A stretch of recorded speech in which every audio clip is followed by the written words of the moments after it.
Assalamualaikum warahmatullahi wabarakatuh. Terus bangsa dan setanah air, jumpa lagi di channel Jagat Lub itu. Semoga dalam keadaan sehat, tak kurang satu apa, rahmah barokah salam Allah curahkan untuk kita semuanya. Seorang kiai kampung menanyakan kepada Kiai Haji Maduddin Usman Al-Bantani terkait dengan rutinitas beliau membaca Rotib Al-Hadad. Setelah ada polemik nasab, dilanjutkan apa tidak? Ini yang menjadi pertanyaan dari Kiai kampung tersebut.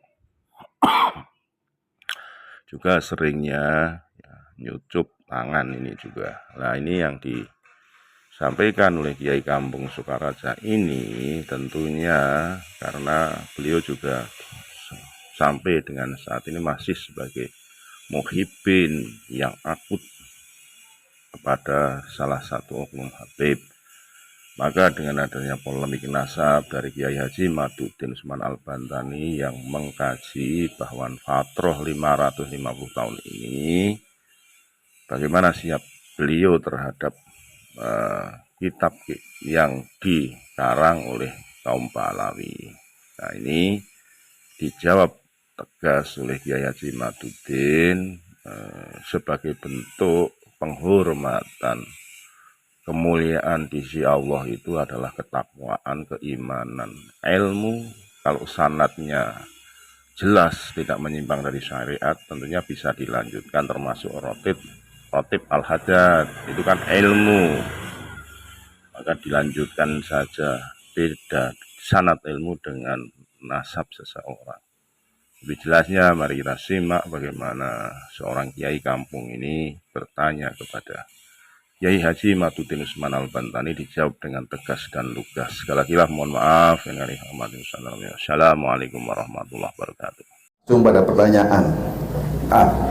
Selama ini yang saya tahu tragedi sejarah Islam itu terbunuhnya para khalifah dan peristiwa Karbala.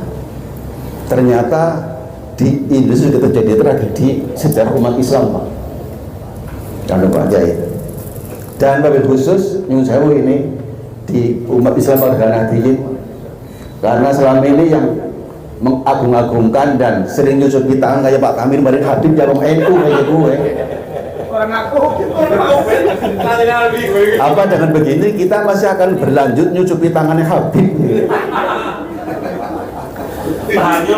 Dari awal saya Sokaraja, Pak, namanya Muhammad Alwi tapi bukan Muhammad Al-Ba'lawi, bukan.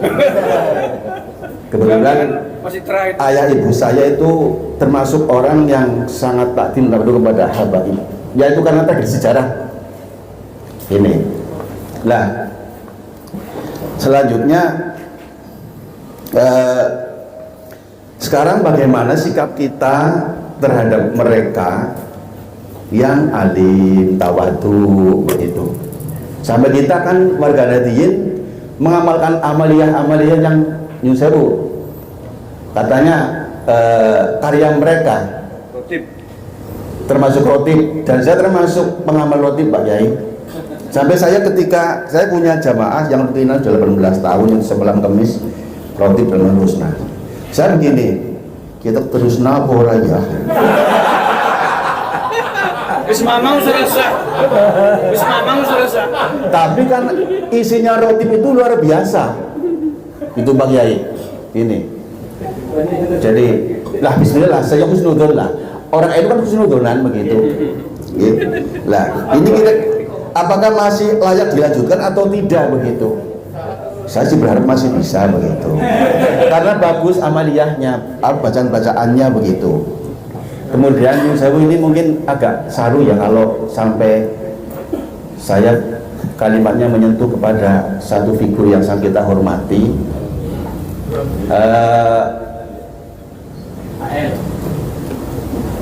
Yang ada di Pekalongan, Nyun Sewu. Ya, enggak. Artinya ya beliau kan alim, tawadu begitu. Apakah kita perlu seperti Habib yang seperti Bahar dan Ricik begitu? Dari dulu saya Sokaraja, lingkungan saya itu banyak habaib. Itu ya Nyun Sewu, yang tawadu ada, yang suka ngemis juga ada begitu. Bahkan jual secara paksa. seperti Pak Smith begitu ya, ada. Saudaraku, masa dzurriyyah Rasul kok akhirnya seperti itu? Itu. Dan jujur saya punya satu sohib Habib sudah almarhum kemarin, itu orangnya tawadu begitu sama kita begitu. Alhamdulillah wafat ketika ini muncul Pak, jadi dia selamat gitu. Betul. Masih jadi Habib. Iya, selamat. Karena apa? Sampai orang mengatakan orang anak kayak Habib si A gelem tengah maring RT. Karena itu berjejeran, siji sing tawadu, siji sing mandan. Itu mengganggu nasab begitu. Dan sekarang bagaimana sikap kita selaku warga Nahdliyin? Benar Pak kalau ini kita katakan tragedi sejarah NU gitu Pak? Karena Mas Tahir kan juga nyucupi Gus luar biasa, termasuk Gusmar kayak gue. Kemudian yang masih ada ini kontroversi di hati ini. Sepalang-palangan lah. Ya sepada PKB lah. Ini kan akhir-akhir ini Al Mukarram pengurus PB ketuanya menetralisir kitab Barokahan, emut sehingga kitab Safinatul Jahwi siapa bahasanya gitu ya. Apa betul demikian gitu. Kemudian dua yang terakhir ini, saya pernah mendengar Pak Alawi ini bahkan ditemukan gennya itu kepada Yahudi, tadi belum disinggung. Wiswo. Oh sudah, saya yang salah dengar apa. Yang terakhir kita masih mendengar, kita juga mendengar bahwa ada wali sana yang masih dzurriyyah dari Cina atau istri yang dari Cina. Ini mohon ada penjelasan begitu. Demikian yang perlu kami tanyakan. Berhubungan dengan ini saya jadi plong begitu. Yang penting lagi itu saya masih meneruskan roti apa tidak begitu. Matur nuwun ngapunten. Assalamualaikum warahmatullahi wabarakatuh. Pertama tentang Habib yang alim. Menghormati orang alim itu perintah agama. Ada hadis akrimul ulama'a fa innahum indallahi kurama.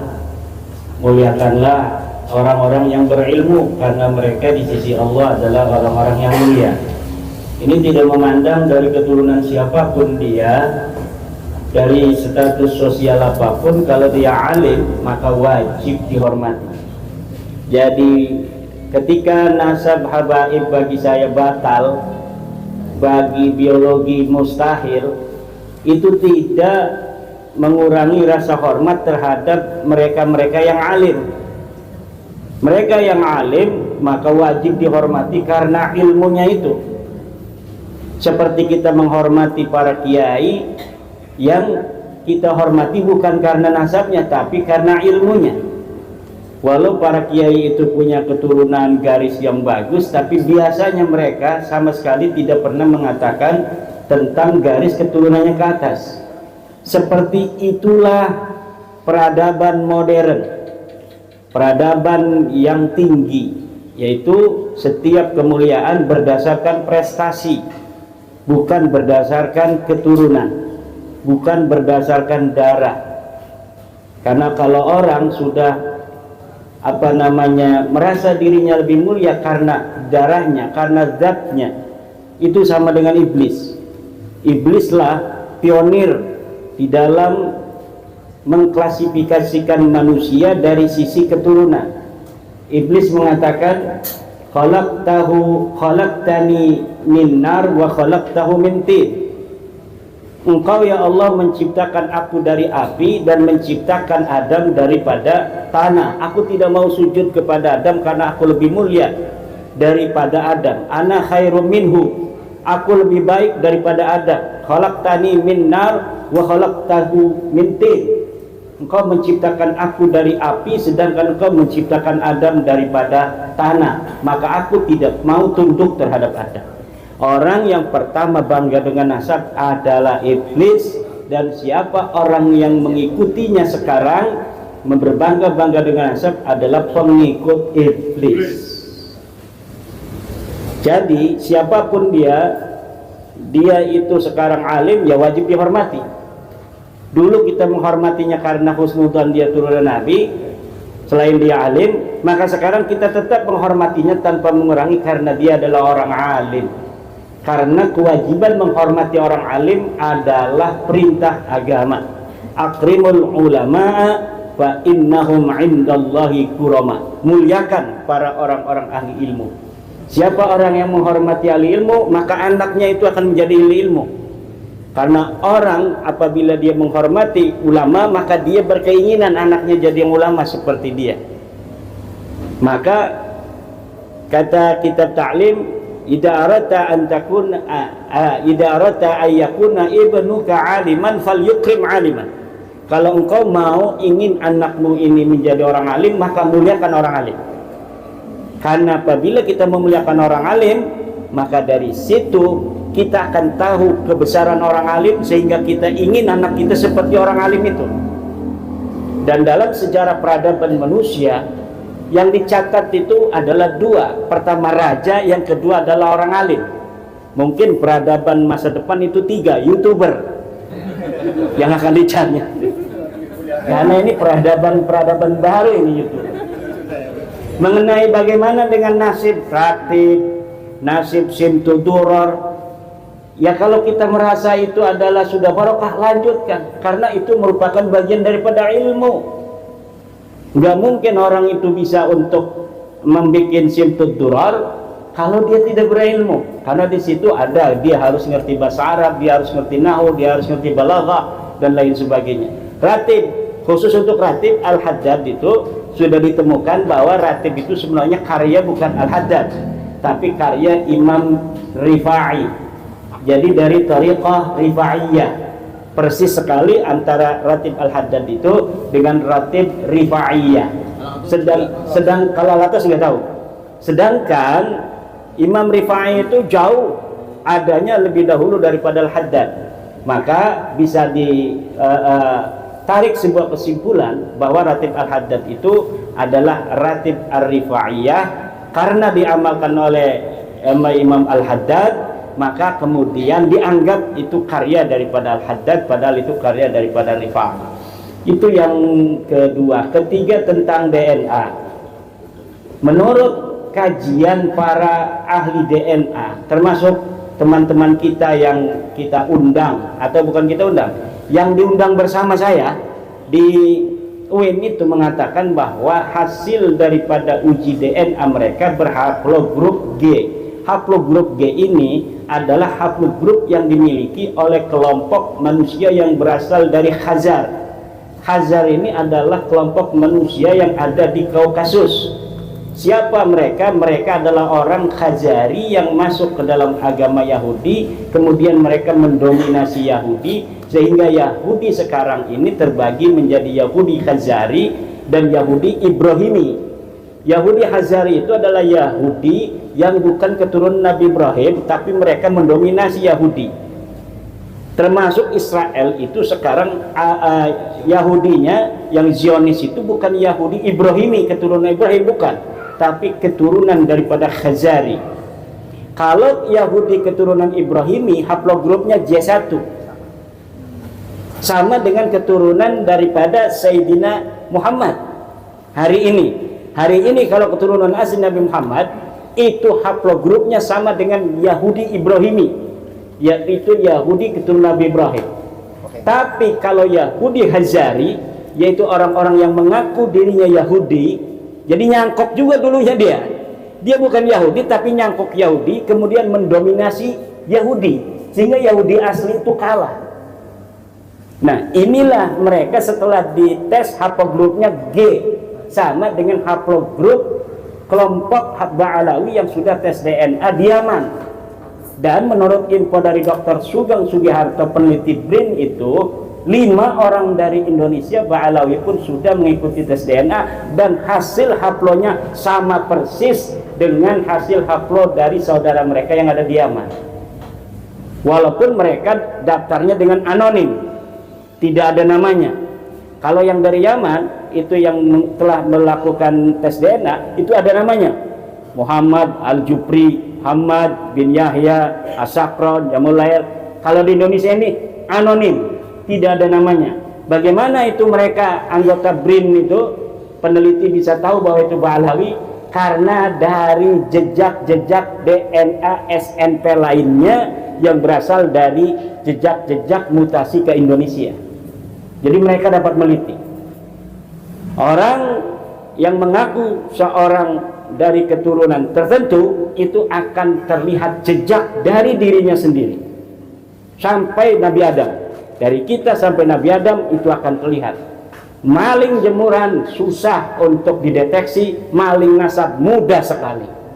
Kita tinggal ambil rambutnya satu, kita tinggal ambil ludahnya, kita tinggal ambil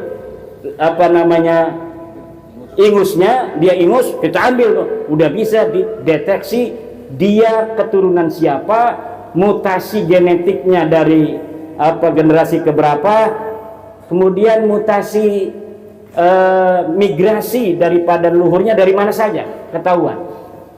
Baru saja saya membaca sebuah artikel dari Dr. Sugiarto juga, Sugeng Sugiarto, bahwa mutasi leluhur mereka tidak melalui Madinah, juga tidak melalui Mekah, dari Mesir langsung ke Yaman.